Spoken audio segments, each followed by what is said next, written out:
everyone. Hope you're having a great day. I'm here. I'm going to share a story about Kaleb. Most of the time, the stories are about Kaleb. He's our special boy, Rachel's special brother. About a situation that kind of organically happened, and one day I was washing the sheets and the pillowcase on my bed, and so I asked him. He was in our bedroom, and he took I asked to take the sheets and the pillowcases and take it to the washer, and so he did, and I put it in the washer. And right before I started it, or I think after I started, he took this blanket here. The reason I have this blanket here, this right here is his favorite blanket. This is his favorite blanket. It was a present to his mother, probably almost 18 years ago, from after she, I don't know how long ago, I think she graduated graduated college from her granny. And so this was given to Caleb's mother, but given to Caleb's mother, but he has claimed it for his. It is his blanket. It's not her blanket. It's his blanket, and it stays on his bed. Mm-hmm. No one else gets it. It stays on his bed and doesn't go anywhere else but his bed. So I was very surprised when he took it and he physically brought it to the washer, put it in the washer to wash it. And I was like, oh, this is amazing. This is pretty cool. Knowing you have to wash his bedding, you do it when he's at school. When he's at school and not at home. So it goes through the wash cycle, and then he thinks, I'm gonna get my blanket back. And I'm like, and I put everything in the dryer, and he's like, I'm gonna get my blanket back. And I'm like, no. I was like, no, you have to dry it. It's wet now. You gotta dry it. And he's like, okay. So I'm sitting here. Actually, I was doing something here, I think, at the table, and so his blanket and the sheets and stuff are going right now in the dryer in there in the living room. And so about 5 minutes later, he shoots through, opens the door, he pulls the dryer open, and he goes for his blanket. I'm like, and I got up and I went and told him, it's wet. You gotta let it dry. You have to wait. Okay, you need to wait. And so I put it back in there. I pushed the button, and he walked out, and I shut the door, and everything was wonderful. So I got back to do what I'm doing, and then he starts, and he walks up, and I'm like, Kaleb, you have to wait. I told him, yeah, I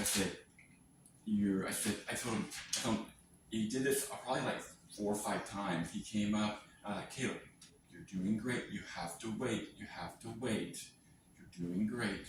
Because the blanket that is part of his world, part of his routine, so the routine is off.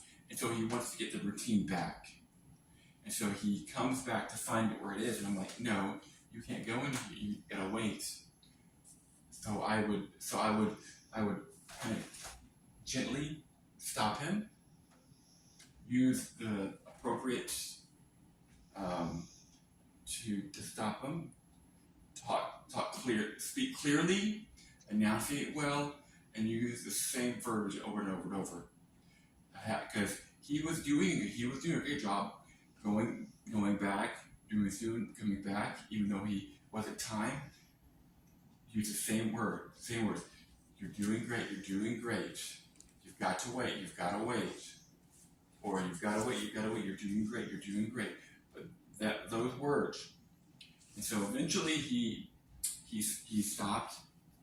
So a little bit later, I'm sitting here doing my thing here. He shoots through, and thankfully by then the cycle was done, and he grabs this blanket and he runs to his bed. And so I was like, I hope it's dry. And thank God, thank you Jesus, it was dry. Because I would not want to have to get his blanket off his bed when it was again on his bed where it's supposed to be, that's the only place it's supposed to be, back into the dryer. So that's just one instance that the routine is broken. Maybe like a lovey blanket, or like he has special bears that he sleeps on top of his pillow that he sleeps on. You might have like I said, a lovey, a blanket, or something, or a routine. This goes here. This goes here. This goes here. With this blanket, with this thing, and this thing here. It's the routine. It's all part of the routine. And if the routine is broken, depends on how much that routine is broken, it can cause problems. And sometimes those problems, it depends on what happens and where you're at and what goes on. It might be really